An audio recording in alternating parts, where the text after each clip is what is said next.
RSU Mulia Hati, Gonya Wiji Sesarengan Bangun Wonogiri.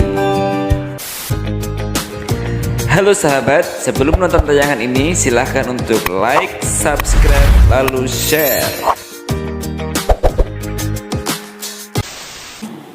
Saya berfokus pada pencegahan demam berdarah gitu, karena memang demam berdarah itu kejadian yang berulang-ulang tiap tahun. Tentunya ini menjadi perhatian kita semuanya, terutama dari kalangan kesehatan dan juga harus partisipasi dari masyarakat ya. Karena memang ini merupakan penyakit tahunan gitu ya, dan seringnya banyak memakan korban ketika kita telat dalam menanganinya. Untuk itu di sini sebenarnya ada beberapa hal yang bisa mengurangi. Kalau menghilangkan sama sekali kayaknya enggak ya.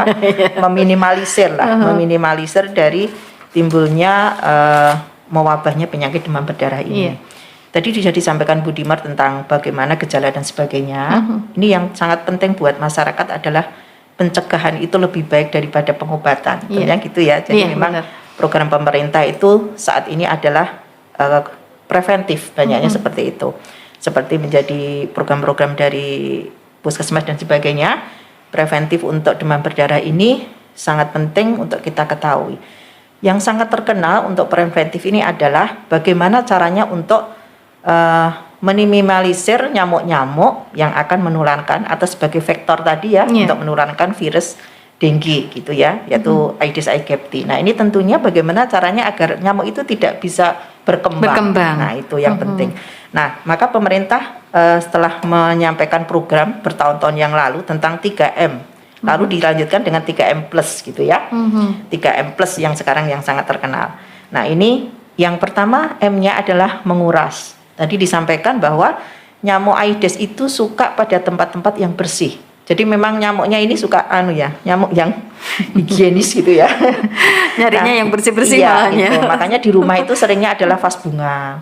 Terus tempat minum burung yang punya piaraan burung itu kan sering ya, mungkin karena sekian hari tidak diganti akhirnya untuk bertelur dari nyamuk ini.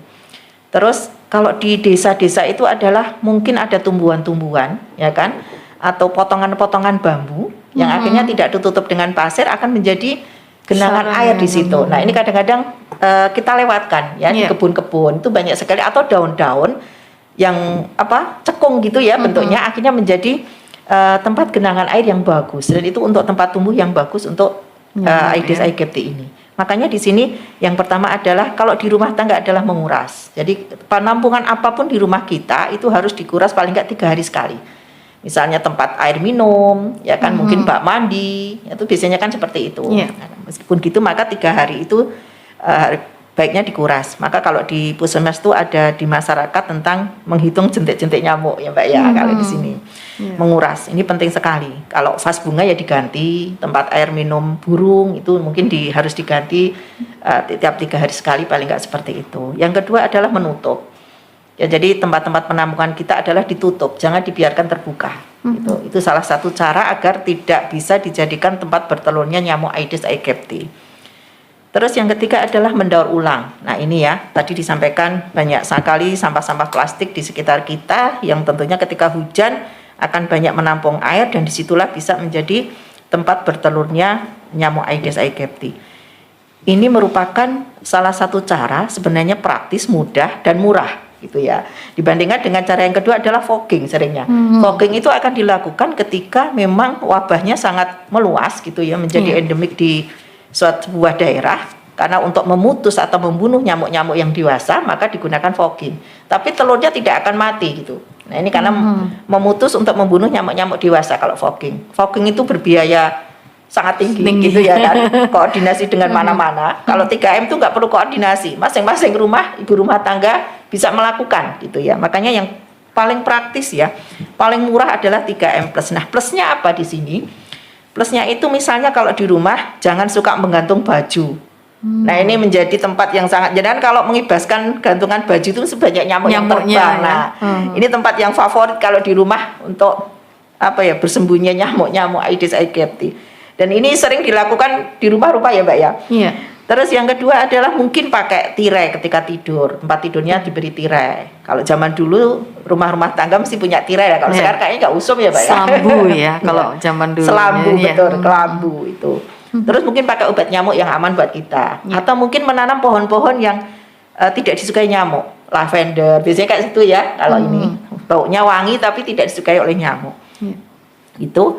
Jadi atau menaburkan abate, program pemerintah ya, Puskesmas itu menaburkan abate di tempat-tempat penampungan air kita, misalnya kamar mandi untuk minum dan sebagainya, gitu. Nah ini beberapa plusnya dari preventif untuk mengurangi nyamuk-nyamuk atau telur-telur nyamuk yang akan hidup di lingkungan kita. Karena memang ketika ada nyamuk yang sudah mengandung virus gitu ya dan menggigit orang, maka dia akan bisa menularkan ke orang-orang yang lain dan dalam jarak 1 meter sampai 200 meter. Nah ini hati-hati. Jadi kalau ada salah satu yang sudah kena di lingkungan kita, maka tentunya yang hidup di lingkungan itu harus hati-hati. Terutama anak-anak. Tapi DB juga bisa menyerang orang dewasa, tidak hanya anak-anak. Tapi memang kalau dengan anak-anak itu agar hati-hati. Karena anak-anak itu lebih rentan daripada orang dewasa. Ini dulu dari saya untuk pencegahan seperti itu. Dok, tadi disebutkan Dokter Tuti itu penularan. Dari kalau misalnya satu yang sudah terkena, ini yang lain harus waspada. Ini tentunya tetap dari gigitan nyamuk itu sendiri ya, Dok? Iya. Kalau selama digigit nyamuk yang tidak mengandung virus ya akan tidak tertular. Tapi kita kan nggak tahu nyamuk itu mengandung virus atau enggak. Mengandung virus bukan gitu ya. Jadi kalau sudah ada satu warga kita yang kena, maka warga sekitar harus hati-hati karena nyamuknya akan mabur itu paling 100-200 sekitar kita. Sekitar gitu ya, Dok ya. Nah, ini maka kehati-hatian seperti itu. Jangan sampai semuanya akan kena gitu. Oke. Baik, terima kasih dan ini sudah ada yang bergabung di